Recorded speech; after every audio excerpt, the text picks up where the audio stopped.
que cuando vengan estas alzas en los precios de combustible y de energía en el mercado, esas alzas no se le traspasen al consumidor en la factura de la luz, sino que el gobierno tenga un fondo donde estén los recursos necesarios para poder asumir esas alzas de forma tal que no se le meta la mano en el bolsillo a los consumidores.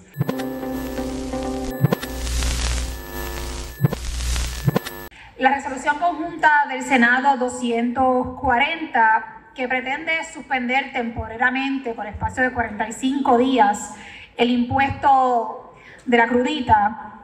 o como otros le llaman, el arbitrio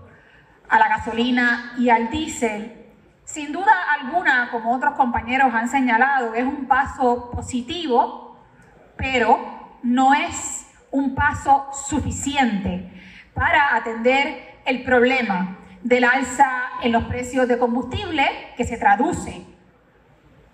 innegablemente y lamentablemente en un alza en la factura de la luz que impacta la calidad de vida de la mayoría de las familias en Puerto Rico y a su vez el clima de hacer negocios en el país, porque también sabemos que los comerciantes en Puerto Rico, sobre todo las pequeñas y medianas empresas, tienen que enfrentarse a el problema de los altos costos de luz y lo que implica para sus operaciones comerciales. Por lo tanto, ante esta realidad, entiendo que es indispensable trabajar y atender con premura desde esta Asamblea Legislativa dos aspectos. El primero que quisiera señalar es la atención al proyecto del Senado 728, que de hecho mañana habrán vistas públicas sobre este proyecto,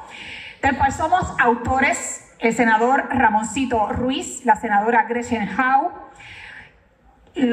como coautor el senador Juan Zaragoza y el senador Javier Aponte, y yo también como autora de la medida.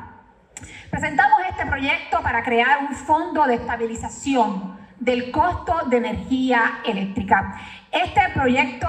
tampoco es una solución absoluta, pero ciertamente es un proyecto que busca ir estableciendo soluciones que tengan un carácter de permanencia para atender el flujo o los cambios súbitos que hay en el mercado, en el precio de la compra de combustible y de la compra de energía, que como dije, terminan afectando a las familias y a los empresarios. Este fondo de estabilización tiene como objetivo central dos aspectos. El primero, que cuando vengan estas alzas en los precios de combustible y de energía en el mercado, esas alzas no se le traspasen al consumidor en la factura de la luz, sino que el gobierno tenga un fondo donde estén los recursos necesarios para poder asumir esas alzas de forma tal que no se le meta la mano en el bolsillo a los consumidores. Además, con ese fondo de estabilización se procuraría poder comprar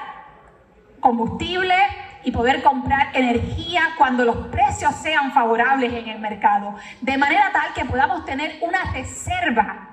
que podamos tener guardado combustible y energía para que de la misma manera, cuando vengan esas alzas, tengamos la forma de no tener que pasarle ese costo a la gente.